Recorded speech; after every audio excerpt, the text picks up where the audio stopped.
So hey everyone, Michael Manatsganian here. Welcome to the Real Estate Freedom Roadmap community. What we're going to focus on today is helping you understand real estate investing as a whole. Like, what is real estate investing in general? How does it actually benefit you? Like, when does it make sense to do so? And then what are the most important things to consider when you're investing in real estate?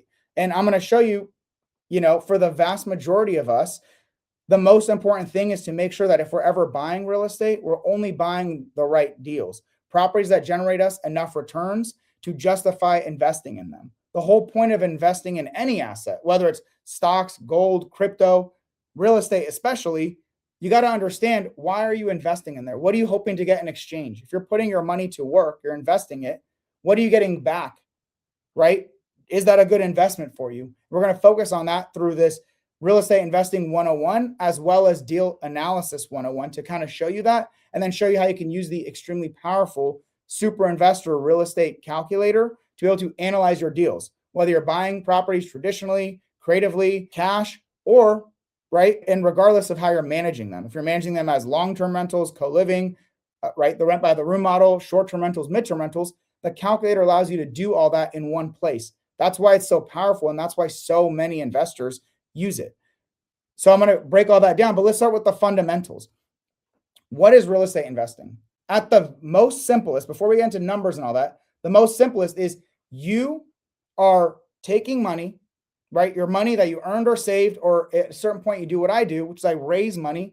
I find other people who have money, use that to buy a property. The whole point of buying the property is to get a return in exchange. Well, there are multiple benefits to investing in real estate. What are those benefits? There are what I call 5 core benefits to real estate investing. And some of this is for the overall journey of real estate investing. And then some of this is like specifically for the property. So first and foremost, there is cash flow. I'm going to be breaking down every single one of these terms coming up in the upcoming slides. But cash flow is the one thing that directly leads to your financial freedom. Cash flow is your property is making income. You have to pay expenses like the mortgage, utilities, whatever. And then whatever is left over is your cash flow. That's your monthly profit. Whatever the monthly profit is on your properties, you get to use that and live your life. You get to use that to replace your job income. Like, you get to use that to do whatever you want with it. Once you have enough to cover your expenses, you are financially free. So the number one focus for almost every single person investing in real estate should be, how do I get a lot of cash flow for every investment that I am buying? Well, we're going to talk about that. We're going to break that down further so you can understand income and expenses and like things like reserves. You got to have a reserve set aside. And we're going to talk about, regardless of the dollar amount of cash flow, how do you know if it's a great investment in the first place? Because there's a very big difference if you have to put in $1,000 to make $1,000 of cash flow versus you have to put in $100,000 to make $1,000 of cash flow. When you get to put in less and generate the same or higher returns, that's a better deal. And we'll talk about what that term is. So the number one most fundamental component of real estate investing is cash flow. And when you're analyzing investments, you're first and foremost figuring out, can I make this property cash flow positive? Can I make this property earn me more every month than all of my expenses and reserves so that I have cash flow left over to live off of, to be financially free? Well, another key benefit of real estate, especially because this is what sets it apart from all these other other assets like stocks and gold and whatever, is that you get property appreciation. Your properties are going up in value. There's no period in time, like you can pinpoint specific markets or specific, random periods of time, but historically, properties go up in value over time, right? If you bought something in 1990, it's worth more now, right? 30 years later, 35 years later. If you bought something 15 years ago, 5 years ago, it's worth more now than it was then. Your properties are appreciating in value. As your properties go up in value, that is equity. Equity is your property's value minus the debts. As your properties go up in value, that is equity, that is building your net worth. If you were to sell that property or refinance that property, you can tap into that equity and use it. Whether you sell it and you get it all outright, or you do a refinance and pull it out tax-free, you get to benefit from the equity growth. Well, in the same sense, we said your properties appreciate, they go up in value. Well, your debts are also getting paid down by your tenants. a big part of your cash flow, pretty much half of your expenses are mortgage payments. Your tenants are giving you income. They're paying income to live in your house that is being used to pay the mortgage and other expenses. They are paying your debts down for you while you're also generating the excess profit as cash flow. Does that make sense? As part of the cash flow, income minus expenses that you're paying each month, those expenses, a big part of that is the mortgage of the property. Your tenants are paying, and that is paying down your debt. So not only are your properties appreciating, increasing in value, adding equity, but you're also paying down debts through that process. So you have even more equity from the debt pay down and the appreciation. Once again, you get to realize on that when you sell the property or refinance and pull that money out tax-free. That is what we talk about, the wealth benefits of real estate investing, right? The wealth benefits. Cash flow is a financial freedom benefit. Same with tax savings. It's kind of both, but the whole point of tax savings is that this money that you're generating in cash flow is not taxable. So if I made $100,000 a year from stocks, well, I have to pay taxes on that. If I make $100,000 from my job, I have to pay even higher taxes on that. Well, with real estate, the way that the IRS, the tax code is set up, basically all the income that you generate from your property is tax-free. So that $100,000 between your job is really worth like $70,000. The $100,000 from stock market is worth like $85,000. Well, from real estate, the $100,000 is actually $100,000, right? So it generates you cash flow, but you actually also get to keep all of it. That's how it benefits your financial freedom goals. And then the other component that's a huge benefit of real estate is leverage. I get to go to a bank and ask them, hey, I'm going to put a down payment down, right? I want to buy $1 million house. They're going to want me to put a 25% down payment. I put that 25% down payment in this example, $250,000. I understand I wouldn't buy a property that needed that much down payment. Most people shouldn't either. But you put in that $250,000 and now you control $1 million asset. Well, that's leverage. For a $250,000 investment, I control $1 million asset. You can't do that with stocks. You got $250,000, that's $250,000 of stocks. For real estate, you put in whatever you need, and the financing allows you to take control of a much larger asset. That is leverage. On top of that, you can also learn to raise money like I do. So I'm buying real estate using none of my own money. Can't really do that with stocks, right? You can't use stock. You can't raise money to buy stocks that you benefit from. You can do that with real estate by providing a capital partner, the person with the money, solid returns, whether it's interest or co-ownership in the asset. And one of the best things about real estate investing, especially as you're doing more and more of it, everything that you learn, everything that you do builds your momentum. Everything that you're doing is compounding. The more you understand how to find deals, analyze them, operate them successfully, and the better you get at raising money, all this stuff benefits you and gets easier and easier with time. So every next property you buy is always easier than the current property. And the property you previously bought is always harder than the current property. You're always getting better with time, and that is compounding on itself as you do more and more real estate. That's another big component when it comes to leverage in real estate investing that you can't say elsewhere. Well, this all sounds phenomenal, right? I'm going to invest in real estate. If I have $100,000, I have $50,000, whatever, I'm going to use that to buy real estate because I want cash flow to make me financially free and the tax savings. So I have to keep all that money. And I want the ownership benefits. I want the wealth building, the equity building from appreciation and debt pay down. Great. Everyone wants that. So then how do you know if you should actually buy an investment? Well, that's what we're going to go through. The first thing I need you to understand is just because there is a property available, right? There's a house being sold, whether it's being sold on the market or you found it off market, you directly talk to a seller, a wholesaler brings it to you, a bird dog brings it to you, whatever. Understand your rule of thumb should be that property is not a great investment until I can prove that it is. And we understand the majority of properties that are out there that just exist are not great investments. They will not generate you enough cash flow to justify investing in them. Or if you are able to generate enough cash flow, it came at such a cost that no longer made the deal viable for you. And I'll explain that when we talk about cash on cash return coming up, right? This is the core decision matrix is a property worth buying or not? If yes, okay, well, let's compare it to other investments I can buy. Is this a better investment than these other properties that are also good investments, right? So it's, should I buy it or not? If it's a no, cool, move on. If it's a yes, cool. Well, compared to my other yeses that I've seen, is this the one that I should move forward with?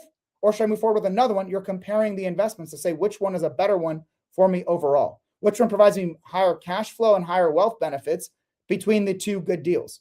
That's the whole point of real estate investing, right? The whole point is to say, should you buy it? And then, is this the best deal I can buy right now with that money? That's what we're trying to do. And that's why deal analysis is so fundamental. A big part of that too is a lot of people will buy a property and not consider, not analyze the way that they should. And the downside with that is they're either buying the wrong properties or they're buying something that actually loses them money every month. That's not what you want to do. You don't want to spend money to lose money. That's not the goal of real estate investing. You spend money, you invest it to earn cash flow, to earn appreciation and debt pay down, to have the tax benefits, right? But you need to make sure that you're first and foremost cash flow positive, otherwise it's not an investment. Then is this a good return on the money you have to invest to generate this cash flow? That's what we're going to go through right now. Analyzing investment opportunities. Like I said, cash flow, it's very simple. Cash flow is your income, how much money you are making each month, minus the expenses, the mortgage payments, utilities, insurance, property taxes, all that kind of stuff, property management, and then minus reserves, which I can break down for you very simply. But if your cash flow, if your income is not greater than your expenses and reserves, if you're losing money each month, that's not a good investment. You shouldn't buy a property that you know you're going to lose money each month. Or there's a high likelihood you're going to lose money each month, right? You shouldn't buy that property. That's an automatic no for you. The next threshold is if you're positive, well, how positive does it need to be for you to decide to move forward with that investment? Because I primarily buy my investments leveraging CoLiving and creative financing, I'm not looking at deals that make less than $1,500 a month after expenses and reserves. For me, that's my threshold. That does not have to be your threshold. That is my threshold because of my ability to find deals, right? If your ability is you can only find deals making you $500 to $1,000 a month, you have to determine, do you want to move forward with those or not? It's all dependent on your ability to find deals. You have to treat it comparative to the actual investments that are available to you, right? So then either you need to buy those because that's the best you can do, or you need to develop the skills to get even better deals. So cash flow. Simple rule. If you're not generating more income than your expenses and reserves, you're losing money each month, never invest in a deal that's going to lose money each month. Sometimes mistakes happen or people never analyze and then they end up losing money, but they didn't do the analysis to find out. And when you already own it, too little, too late. You just wasted that money on a bad investment. That's why it's so important, because if you're anything like me or my journey, you don't have the ability to make the wrong investment mistake. You just don't have the ability to go wrong, to invest money on a losing asset. Right now, I'm in a different place with a big portfolio, lots of income, cash flow, all that good stuff. When I was starting out, I couldn't make investment mistakes, so I had to make sure my deal analysis was on point. That's why I emphasize it so much. So I create so many tools and resources and do these trainings to help you guys. Well, then cash on cash return. So you have your cash flow, right? Your monthly profit. We're going to take that, multiply it by 12. So your annual, your full year profit, right? Your full year cash flow, and divide it by your entry cost. How much money it takes you to get into an investment.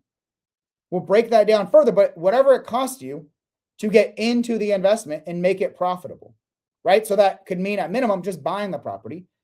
And then depending on your strategy, you might renovate or furnish the property, and you're going to have to cover some expenses during that period, and then a little bit of reserves left over. Those are the three core buckets, and I'll break that down for you. So cash flow. If it's not cash flow positive, you shouldn't buy it. It's a bad deal. When it's cash flow positive, you're saying, okay, if I get my full year of cash flow divided by how much I have to put in to get that cash flow, is this a good deal or not? That is your cash on cash return. How hard is the money that you're investing working for you? And you are financially free through real estate, right? This is per property. When you have enough cash flow between 3, 5, 10, 20 properties, let's say your goal is $10,000 a month passively through your portfolio, and each property you buy is $1,000. When you have those 10 properties with $1,000 of cash flow each, right? $10,000 a month cash flow, that is when you're financially free. That's accomplished when your cash flow from your assets, what you've invested in, exceed your expenses. What I do to maximize my cash flow, my cash on cash return, is known as my super investor blueprint, the 3 C's, the cheat code, whatever. Basically, Co-living rentals, I'm buying properties that I rent out by the room to make way more cash flow and have way more ability to buy deals. And they have even better wealth benefits as well because I'm buying in bigger, better markets. So co-living is the number one thing that I do. Then those deals are creatively financed because if I'm using creative financing instead of working with banks, I'm able to buy these properties with less money down and lower interest rates, meaning I have higher cash flow and higher cash on cash return.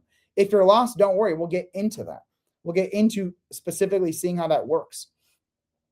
And the last part is capital raising. Well, that money I need to buy, renovate, furnish, and have reserves for a property. Either I can earn it from a job and save it like I did when I was starting out, or now I capital raise. I raise money. I provide great investment opportunities to people who have money and they want to invest it for returns or co-ownership of those assets. So that's why I've been able to maximize and achieve $25 million portfolio in just a couple of years because of combining all these things. I maximize all of my deals by combining co-living management to increase my cash flow and cash on cash return, combining that with creative financing to lower my down payment, my entry cost, and my interest rate, further benefiting me by increasing my cash flow again and lowering my entry costs so my cash on cash return is higher. And then I buy all those deals using none of my own money. I'm raising the money by providing someone else a great investment opportunity. That's how you grow so fast. You may not need to do all that. You might just start with co-living because that's the fundamental way to actually buy deals in this market, to get them to generate you over $1,000 a month of cash flow, and to justify the investment you have to put in and buy them in bigger, better markets. Well, then you make that even better. The next step is through creative financing. And then once you ran out of money or you don't have the ability to buy your next one, or you just want to develop the skills, then you raise capital to be able to buy more and more of these great deals once you know how to find them and structure them. So breaking down cash flow, very simple. Your income, right? Cash flow is your monthly profit. This is what you're going to live off of. Your cash flow is the income. The income minus your expenses, minus your property reserves. Your income is just your rental income. If it's a long-term rental, right, just a regular rental, and someone is paying you $2,200 a month to live in there, that's $2,200 a month of income.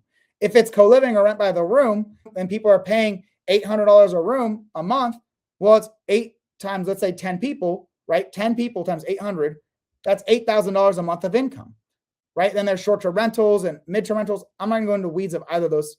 Very similar to long-term, short-term's its own whole thing. Expenses are how much does it cost you every single month for that property? Well, the first thing is the mortgage, right? The debts on the property. That's why I do creative financing, because I'm able to take the most expensive costs typically of a property every month and make them better through creative financing, through lower interest rates. So the mortgage is the biggest expense you're paying every single month. But you have other debt payments as well associated with that. You might have like property mortgage insurance on that, whether you're buying it with a lower down payment yourself or you're buying it creatively and there's PMI. Maybe there's HOA costs. You have to pay an HOA, property taxes, property insurance.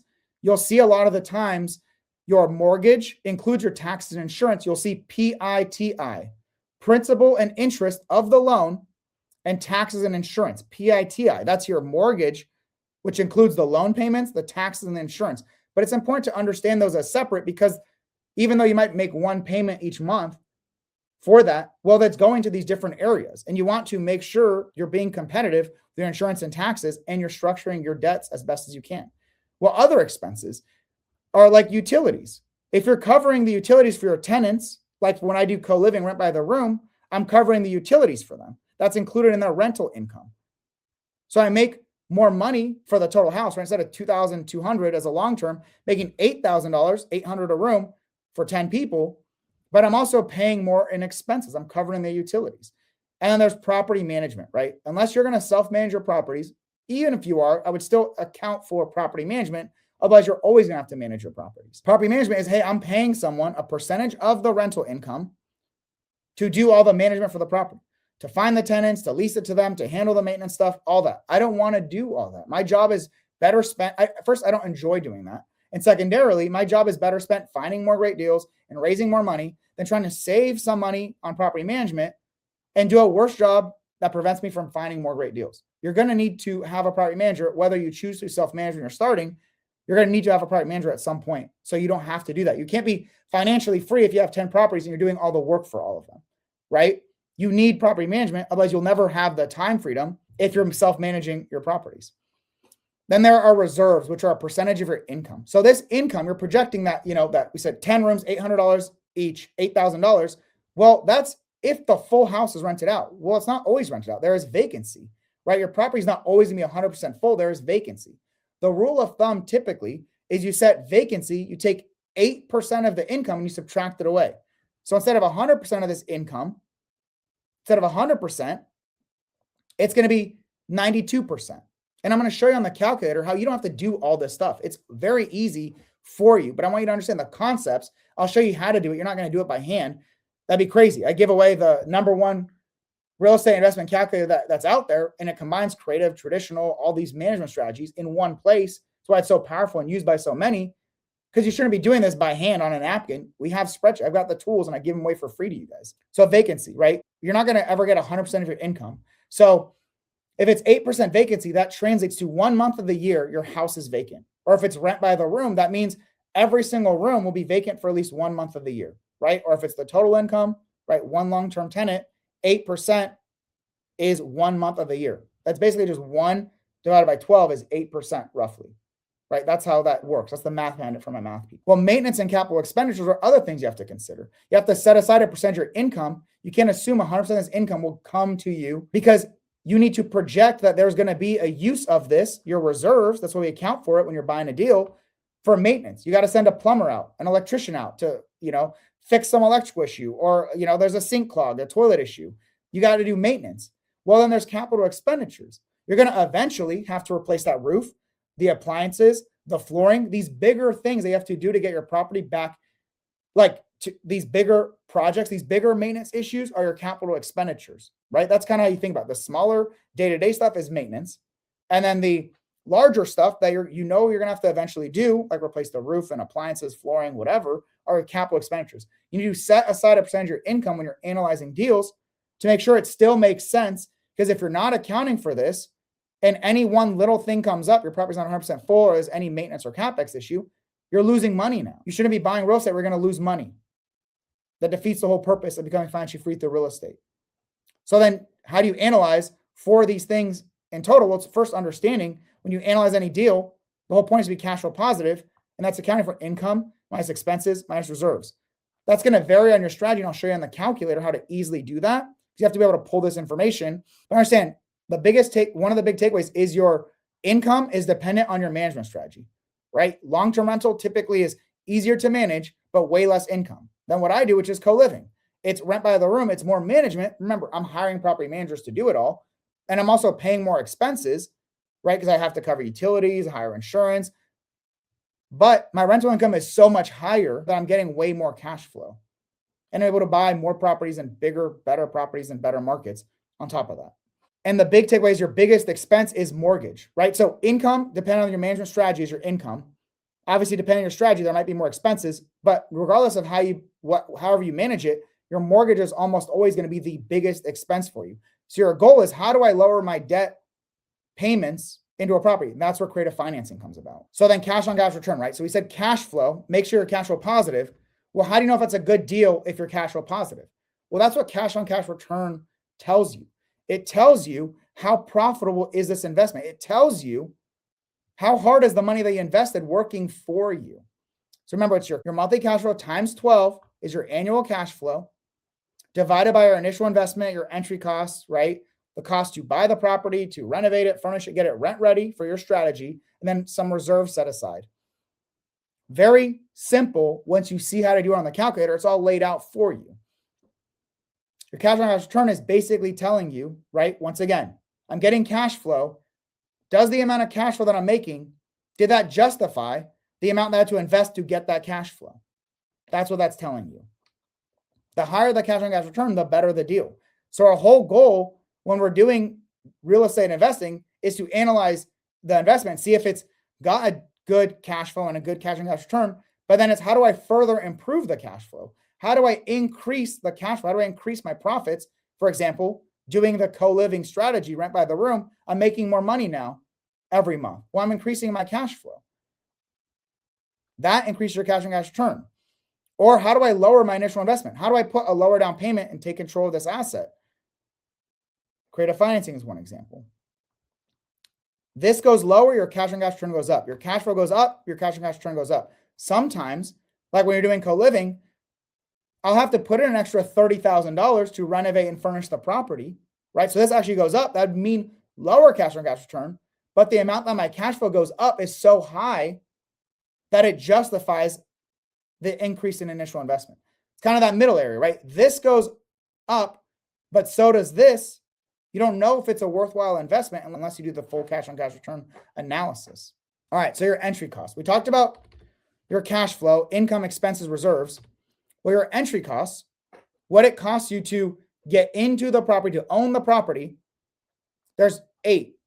So if you have a down payment or you're buying creatively or you're working directly with a seller, you're going to either give the money to the seller or it's a down payment for your loan, right? That's the first thing. If you're buying creatively and if the seller has a mortgage that they're behind on, they have liens on the property, you have to pay something to catch up the debts for the seller, right? For you to be able to buy it. Those are arrears. You're catching that up. You could lump that into your down payment or whatever, right? It's all part of your acquisition cost. It's just the money you need to be able to buy the property.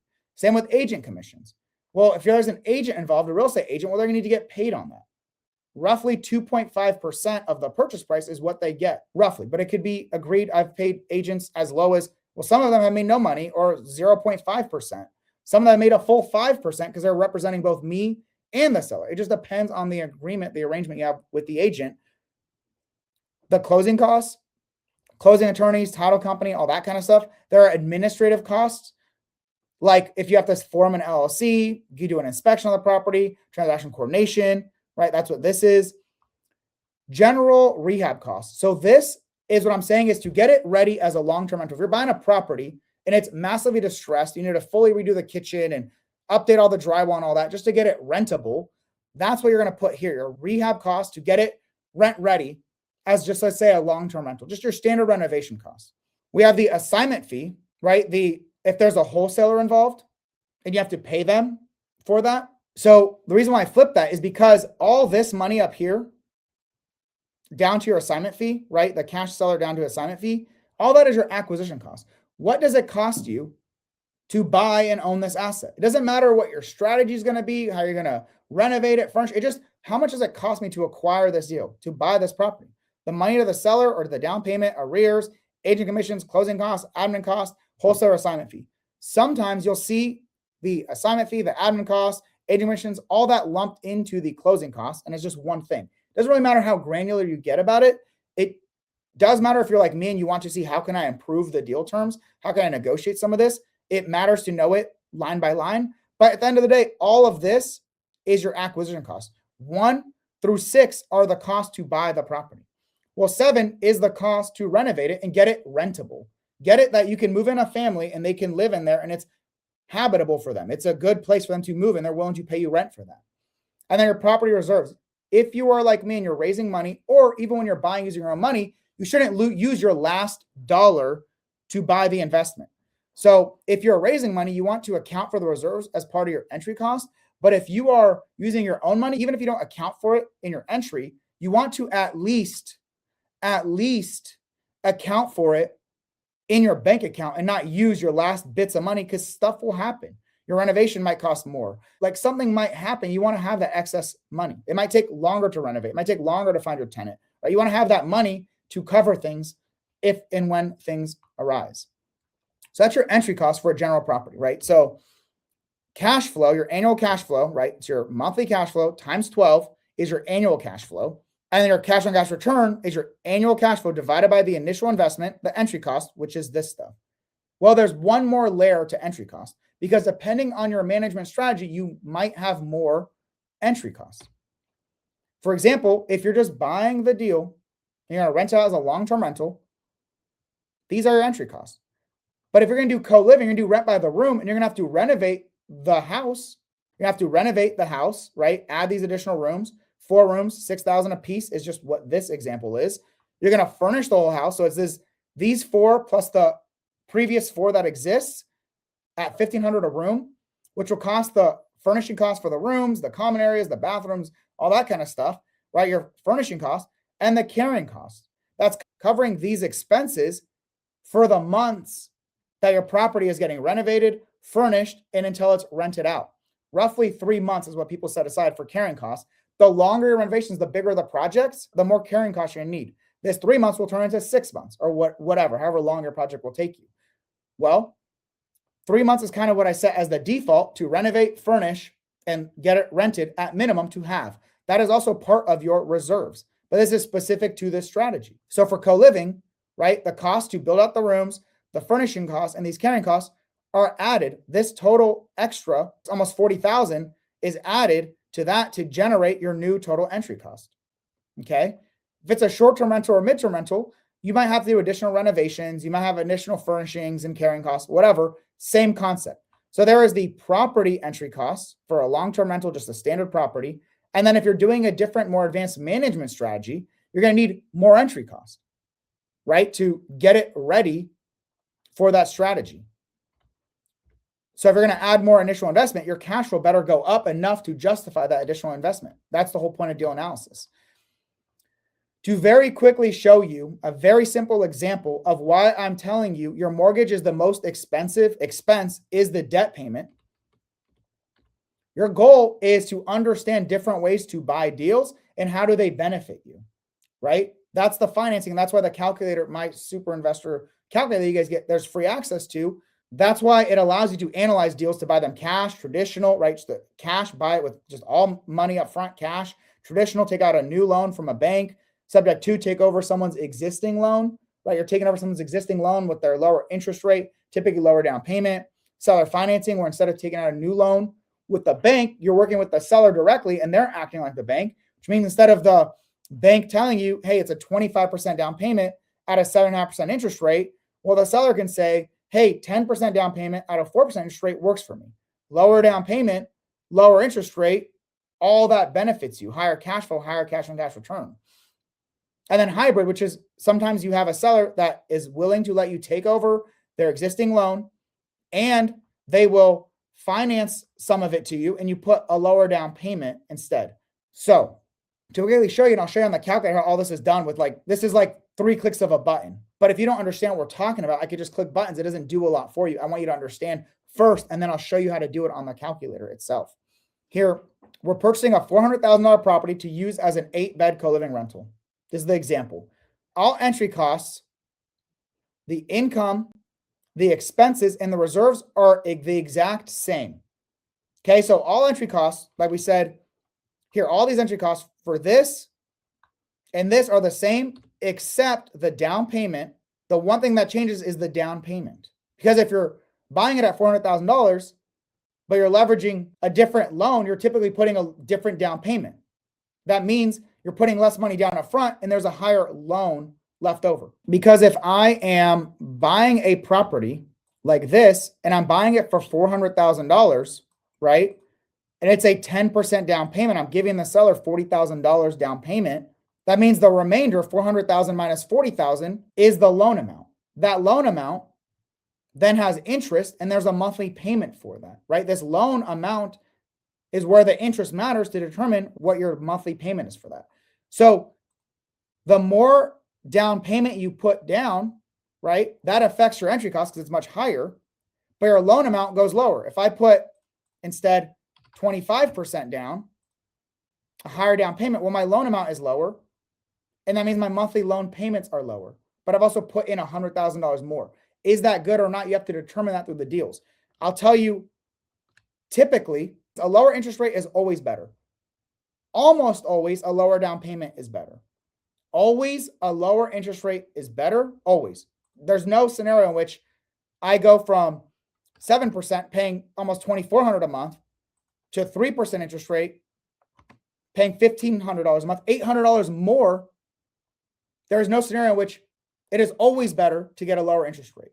It is not always better to get a lower down payment because that means your loan amount is higher, and depending on your interest rate, even though you had to put in less money up front, your loan payment is going to be higher. So if instead of 10%, we did 5%, well, my payment went up from $1,517 to $1,602 because I put a lower down payment. My loan amount is higher, So that means I'm paying more each month because my loan amount is higher.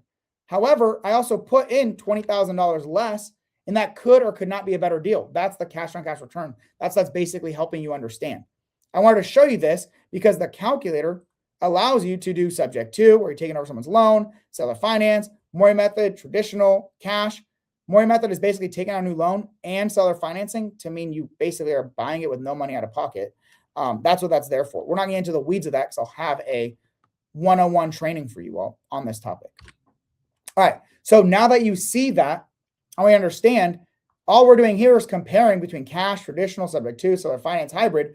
I gave you enough information to understand them, but I want you to understand like the returns that we're talking about. So all the entry costs, except for the down payment, right, which then also affects the loan amount, which then affects the loan payment, right?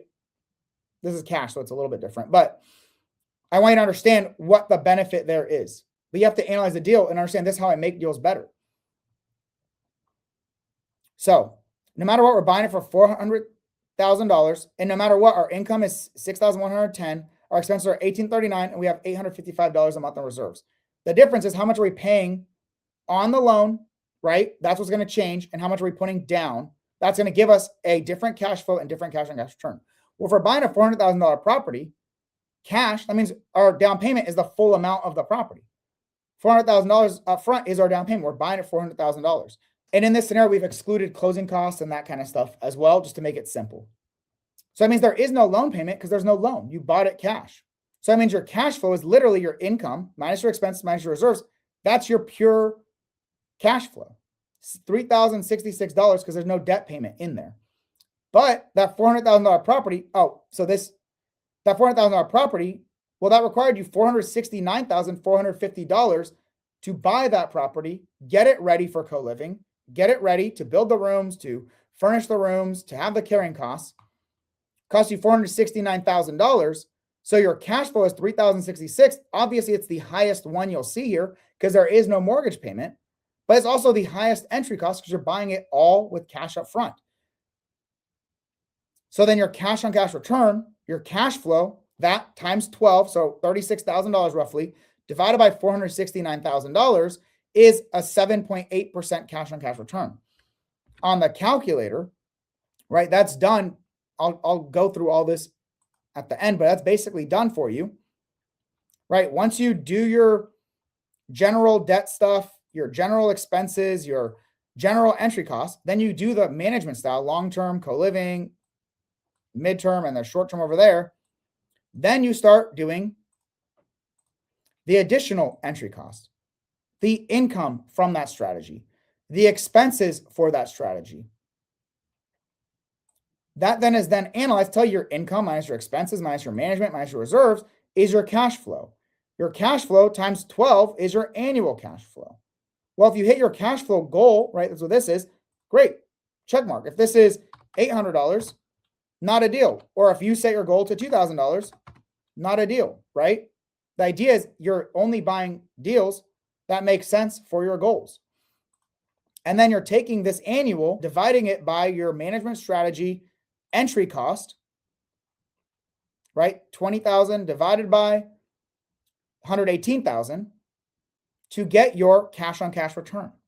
How hard is your money working for you? Is this a good investment? I also account for cash flow without reserves. Just understand, in the best case scenario, if I didn't have any vacancy, maintenance, or CapEx, what is the most I can make on this property? You cannot make more than your income and your minus your expenses. But if you subtract away your vacancy, maintenance, and CapEx, that's like in a perfect world where everything is literally perfect on this property, which will never happen. What is the most I can make? It doesn't really matter. You shouldn't make investment decisions based off that, but it's nice to know without reserves, what does it look like? Because a lot of people who are buying real estate are actually only looking at this number. They're not accounting for their reserves. And then when something goes even slightly wrong, they'll have much lower returns. This is your realistic scenario with the vacancy, the maintenance, all that stuff that you've already accounted for in here. We're going to go through all this, but the idea is the concept first and foremost.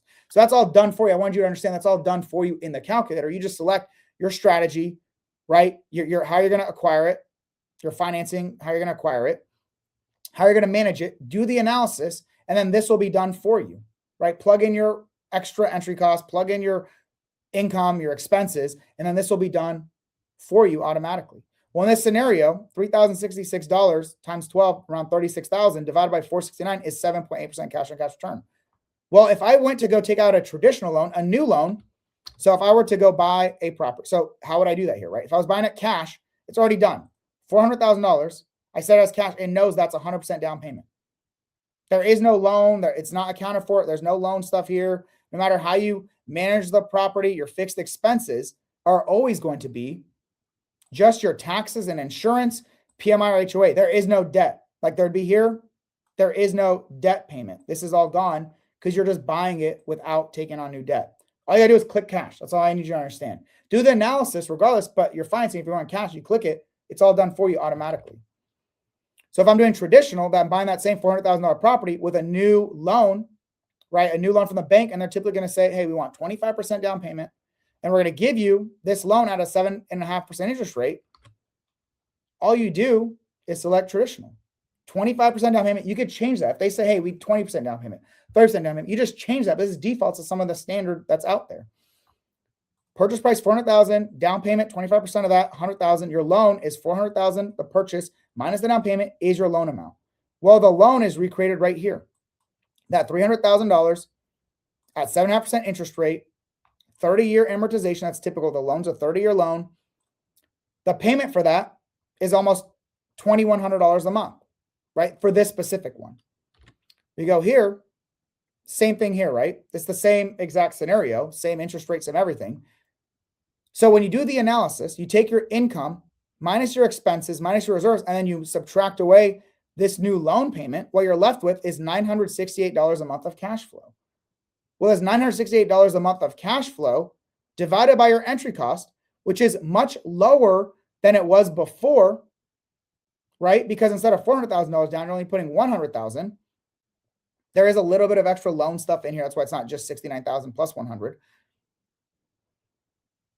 This 968 times 12, almost $12,000 a year of annual cash flow divided by $173,747 entry cost, right? The cost to acquire it with a down payment, renovate, furnish, whatever, is a 6.6% cash on cash return.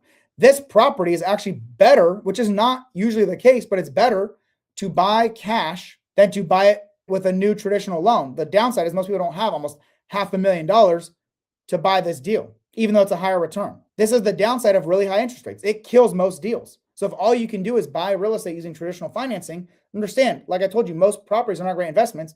Then you add traditional financing, high interest rates, it's really not a great investment. Like those tend to definitely not be good deals. This one's still fine. The vast majority of investors out there would like a deal like this. That's because we have CoLiving to make these profitable. A lot of investors who don't understand real estate investing as highly as I do, and a lot of you guys who watch my stuff, they don't even know CoLiving exists, nor do they know how to do it successfully. So they're happy with $100 or $200 a month of cash flow. They'll buy anything that generates that. And they're fine as long as they get any positive cash on cash return, they'll buy those deals in this market because they don't know how to create great investments. We create them through CoLiving first, and then make them even better through creative financing, which is this example. So instead of doing a new loan from the bank, we instead buy the property and we take over the seller's existing loan. They have a loan of $324,103. That's how much loan they have on their property. And it's already at a 3% interest rate. The payment for this is $1,476 a month for this loan. Not only is this loan amount is actually higher than the new loan, but because the interest rate is so much lower, the loan payment is lower. Typically, you'd expect your loan amount is higher, you're going to have a higher loan payment. But because the interest rate is a huge factor in your monthly payment, the increase in loan amount is negated by a much lower interest rate.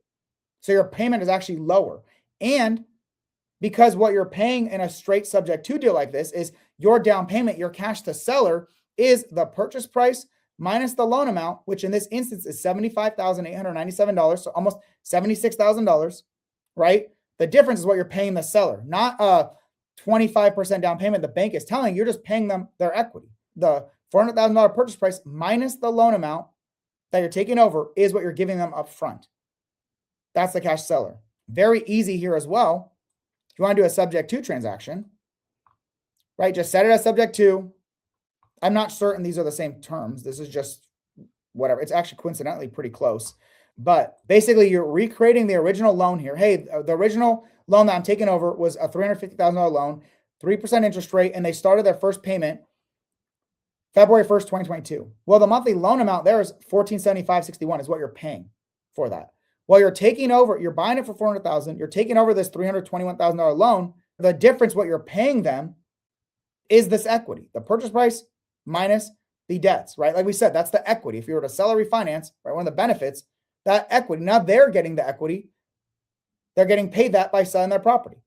This equity of $79,000 roughly is what they're getting. That's your down payment in this instance. And this will just tell you what that percentage is. So because not only do we increase the cash flow compared to this one by lowering the debt payment, we also decreased our entry cost. Well, our $1,590 a month in cash flow, or whatever that is in annual, right? $1,590, like 18,000, roughly 18,000, 19,000 in cash flow a year, divided by the 149,000, which is actually lower than this one, our cash on cash return is higher. And it's not just higher, it's significantly higher. This is why I like Creative, because we're able to lower our expenses through better debt, lower interest rate, and lower our down payment or entry cost. We're able to get a higher return than traditional financing will allow us to. Problem with using a bank is they're going to just tell you 25% down payment, 7.5% interest rate, or they're going to tell you what the terms are. Well, Creative, one example, taking over someone's existing loan and paying them out their full equity, in this particular instance, makes it a phenomenal deal to move forward with. Makes it a much better deal than this one. Well, instead of taking over someone's existing loan because they have a loan, well, another example of creative financing is seller financing. They own the property. They own it outright. They don't have a loan on it, or you're going to pay off the loan, so they will have no loan when you take it over. So they are the bank now. Instead of there actually being a separate bank, so you buy the property from the seller and you get a bank to finance it. Well, in this instance, the seller who has the property is also financing you the terms of this loan. So that means everything is negotiable. The down payment is negotiable. The interest rate is negotiable. Even if you have an interest rate, you can adjust payments. Like I've bought properties where it's like no payments for a year, all these kinds of things. I have properties that are seller financed with 0% interest, 0 payments. But in 7 years, we're going to have to pay off that full loan, but we don't have to pay anything for the next 7 years. Can't do that with a bank. All you can say is, I'm going to buy it for a cheaper price. That's really it when you're doing bank financing. Well, in this seller finance instance, it's a 10% down payment. It's $400,000, 10% down payment, leaving you with a $360,000 loan. It's actually at a 4% interest rate, that seller finance loan, example numbers. So because it's a lower down payment, remember, your loan amount is higher. It's higher than these two, right? Because the lower down payment, you're putting less down. And because it's a higher loan amount and it's a higher interest rate than the subject to one, your payment on that is actually higher, right, than this one, which makes sense. Higher loan amount and higher interest rate. If one of those is higher and the other one's the same, it's going to be higher, right? It's higher than subject to, but because even though the loan amount is $60,000 more than traditional, because the interest rate is 4% instead of 7.5%, monthly loan payments are so much lower than the traditional. That's an extra almost $400 a monthly extra cash flow for you. So it's lower cash flow than subject to because the interest rate was lower and the loan amount was lower. So it's lower cash flow than subject to in this instance, this particular example, but it's much higher than traditional. You see that? But now it's the second part. Your cash flow is lower, but because your entry cost, instead of it being $75,000 down payment, it's $40,000. Even though your cash flow is lower, your entry cost is lower, the cash on cash return is actually higher. You got less cash flow than in the subject to scenario, but because your entry cost is so much lower, it's actually a much better deal. It's a much higher cash on cash return. If you have the option, this is the route to go. Understand this can't really exist, this type of scenario, this type of comparison, because it's saying this person has a bunch of loan in place, right? They have a bunch of debt in place that you're taking over. So I'm saying they don't have any debt in place, right? So they're financing. These, you can't really have that choice.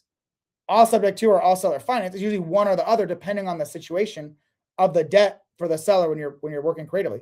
But just to give you an example to understand what that looks like with the terms, you can have it where your cash flow is lower, and even because your interest rate is higher and your loan amount is higher, because the down payment is so much lower, $35,000 lower, actually a much better deal. Not only is it a much higher cash on cash return, your money is working harder for you, But also, that's $35,000 less you have to use in this deal. That's money to be used in the next one, right? So it's an extra benefit separate from this investment. This investment is better. You have more money to use in another investment. When there's hybrid, this is more common if someone has subject to and there's a $75,000 down payment, that's their equity. Well, instead of giving them $75,000 up front, you take over their loan and that $75,000 of equity, you give them some of it up front, you pay some of it up front, and then you take over the rest at seller financing. In this instance, same purchase price, but it's a lower down payment. It's even lower because a lot of it, like this instance, they want to hire because they're financing the whole thing.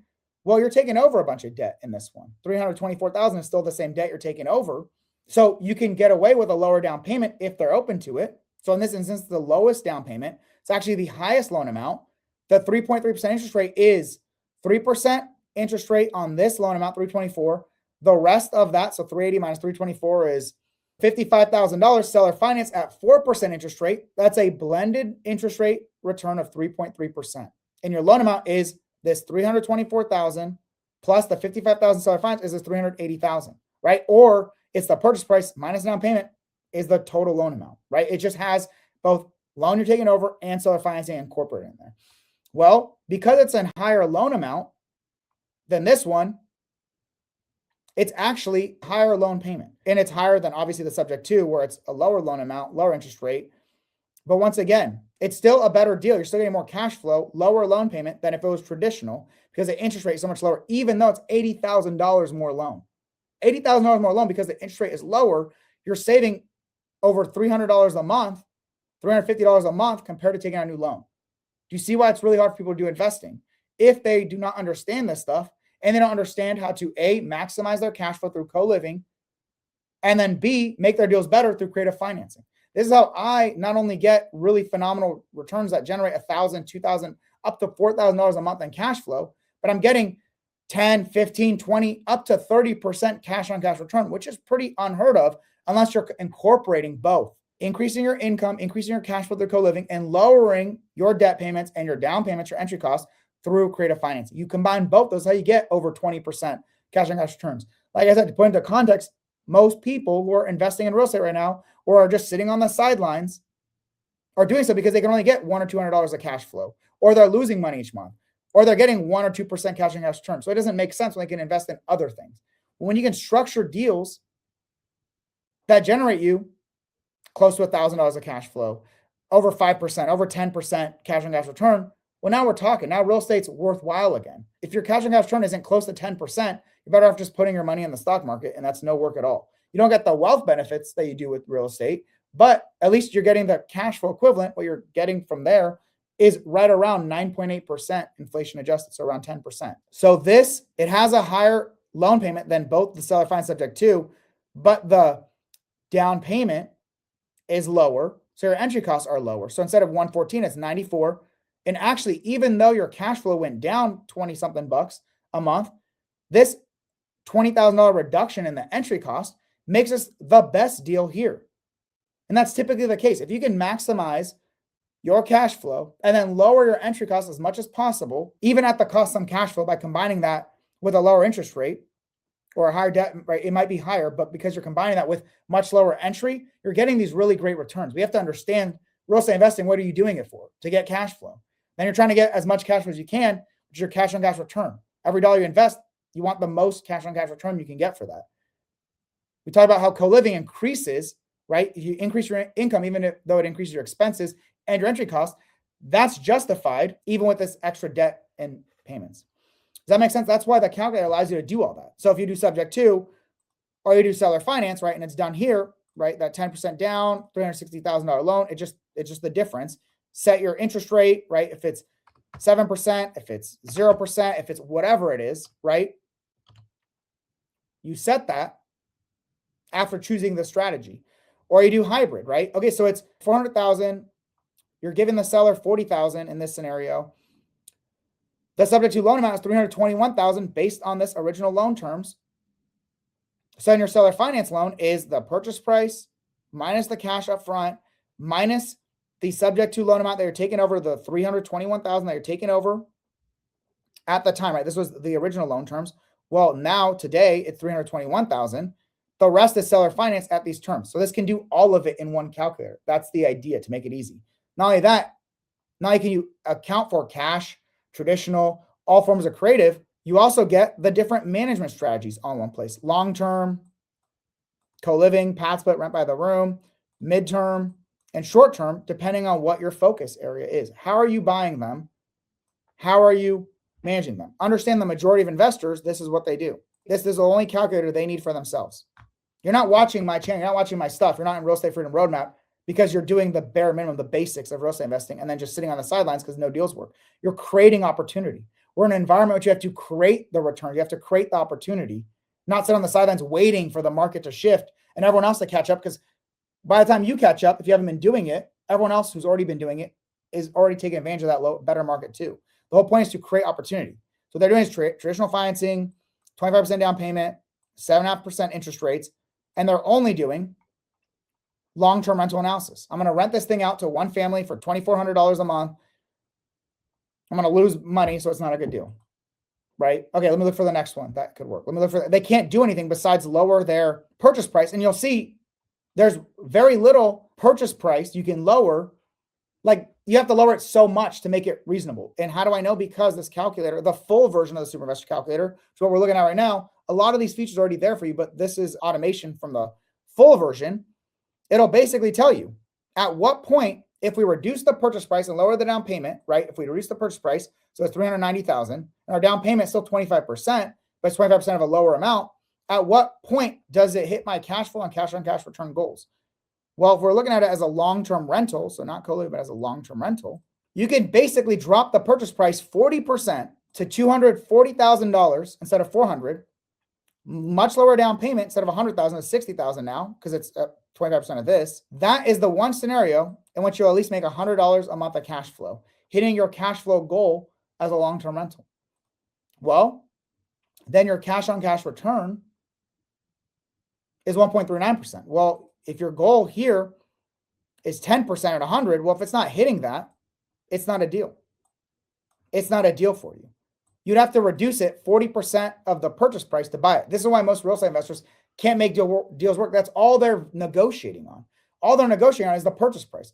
Well, to make this one deal work, you'd have to reduce it 40%. Which seller is going to agree to that unless they're extremely desperate? Well, at that point, you might as well structure a much better creative deal than have them lose $160,000. You're much better. If someone is in a position in which they're motivated enough to drop the purchase price 40%, I guarantee you can create a better creative finance deal instead. That's the whole point of this, just to show you that. This is more applicable to understand why this doesn't really work, or if it's seller financing, how you can do those automations through here. And I'll show you guys that. All right, so now we basically got everything here. The concept is you have more levers to pull with creative financing. And typically, even if you're giving up a little bit of cash flow because it's a higher debt payment, lowering your entry cost is huge, right? But Michael, we're increasing our entry cost by doing co-living. Yes, to increase the cash flow substantially. If it makes sense, that's why we're doing it. If it doesn't make sense to increase the entry cost because the cash flow increase doesn't justify it, well, great. You know that wasn't worth it. How do you know on that calculator? It's very easy. This calculator literally tells you what's the best strategy to use. If you analyze them all the different ways, it'll tell you, it'll compare all the cash on cash returns and tell you which one's got the highest. Well, in this instance, it's saying the 8.5% from co-living. So when you do your analysis, you just select co-living instead of long-term rental, right? We just selected that so we can do this piece based on the long-term rental analysis.